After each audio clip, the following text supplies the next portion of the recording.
No, I'm Not a Human endeavors to bring the eerie uniqueness of analog horror as a subgenre into the scorching light of a more mainstream indie gaming scene. And with that noble goal in mind, I couldn't be happier. It absolutely oozes love and a true understanding of what makes this style of horror so effective. But as someone who discusses video games, I've got to view and review it as such. In that respect, it gets a little complicated.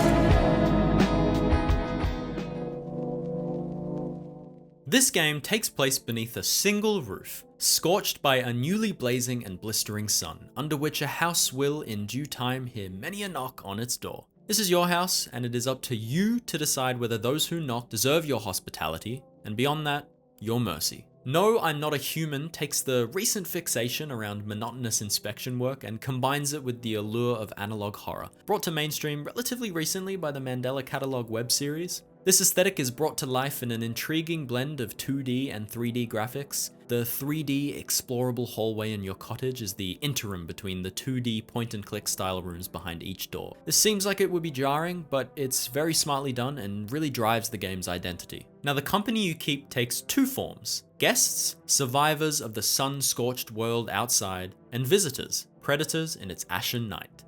You'll spend the majority of your time with this game deciding who fits into either category, the stipulation being that you cannot truly be sure until they or you are dead. Now, beyond guessing with the barrel of your shotgun and just hoping for the best, you have a progressive arsenal of assessments you can make. You might find someone's teeth a little too stark white and polished for a person who is otherwise disheveled. Or you may discover a few inconsistencies in the story they tell. The standard of proof is your own. Pretty much every guest looks weird enough to immediately make you paranoid. They all have peculiar proportions and some bloody creepy expressions. They actually give me real Titan vibes from Attack on, bear with me, it's on the tip of my tongue. Anyhow, that makes your decision to let them in all the more difficult. Man, I don't think I would let any of these people into my house. But unfortunately, there is a super creepy dude that kills you if you're alone, so you're kind of forced to be hospitable. The examinations you do consume precious energy used for various activities throughout the day. By various, I really just mean the slew of different tests you have available, though there are one or two more impactful uses for it later. You can't sleep until you've expended all of this energy, and if you have nothing at all to do, you can drink a beer. But this system is a little arbitrary. You don't need the beer, you can just do random shit until you're able to sleep. I came across one guest who wanted a beer. You're not in much of a shortage, so even if you'd been using them, you'd probably still be able to offer him one. Now, I might have missed something, but as I played, my energy would rise and fall inexplicably from day to day. I never got less than my standard allowance, so I'm not complaining, but it was just a tad confusing. There are actually a few systems like that escape me in this game. For example, the trigger for whatever tells me I'm not allowed to request the delivery. I had already used what I had requested previously, and that had seemed to work the first time. If there's a limit, it didn't tell me. Also, it was initially confusing to have the humans that died rock up neatly in 3 trash bags. If I hadn't seen the message telling me someone died, I would have had no idea.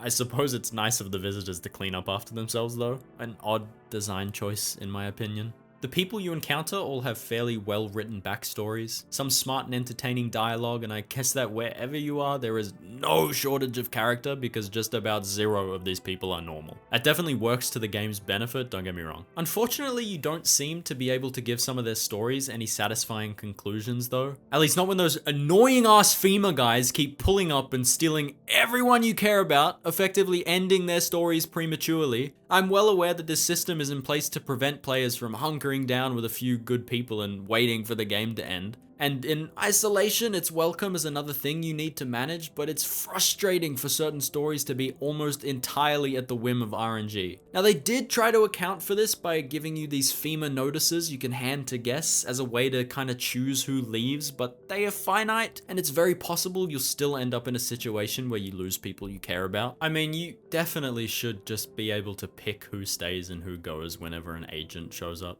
Your story, however, has 10 conclusions. Whether they are satisfying or not is for you to decide, but I think there's an ending here for everyone. Throughout the game, the narrative remains mostly situational. What I mean by that is it's a scenario that you're thrown into, and your only real goal is to survive. You kind of create your own little story starring the company you keep and the decisions you make. Now, I've got to make the caveat that this game is not as expansive as the 10 endings make it seem. There's some really solid variation here, and an impressive number of unique guests to encounter, but unless you're die-hard, the core gameplay loop might become tedious after a playthrough or two, but that's only really going to be a negative if you are particularly unsatisfied with your experience thus far. The narrative does develop and evolve as the days go by, and it delves into some really interesting concepts and themes. It's worth experiencing the bad, good, and even the neutral endings. A solid portion of this story is told visually, and one of the game's unique storytelling methods is experienced by peering out your windows each night, having a glimpse into the world unfolding around your home. I'm a really big fan of cosmic horror too, and there are more than enough nods for me to geek out about here. These themes are underscored by a subtle and simple soundtrack that merely does what it aims to do, no more, no less, and I respect that.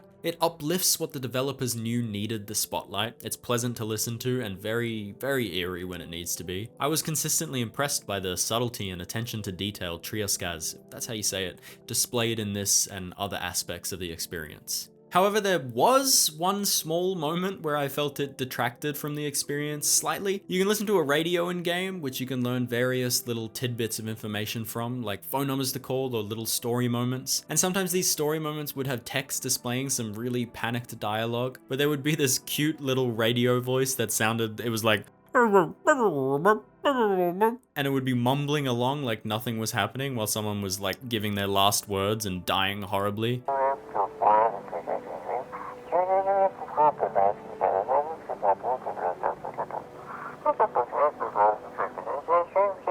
It's not a huge thing to worry about, but it broke the immersion a little bit that was always so thick throughout the whole playthrough.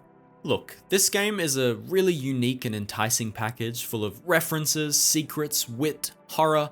It absolutely bleeds style and has all you could ever really wish for in an indie horror title. The sum of all of its parts is an experience worth having, and its gameplay loop is more than engaging the first few times around. Each part individually, however, feels a little stunted, like they would shine far brighter in a game that spent a little more time in the oven. You know, one minute I was enveloped and stunned by this world, and the next I was frustrated by the fact that you can't even save and quit. I mean, why? Keeping all of this in mind, if you'll allow me to do so, I think framing it as an interactive visual novel instead of a video game frees it from some expectations that might make it seem a little worse than it is. I liked the gameplay loop, I love the style, the premise is immersive, and there's a decent bit to bite into here. I liked No, I'm Not a Human, and I do recommend you give it a try.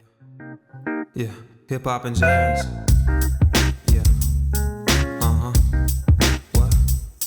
What? Jazz, hip hop, bond like fusion, slow grooving sounds that get the crowd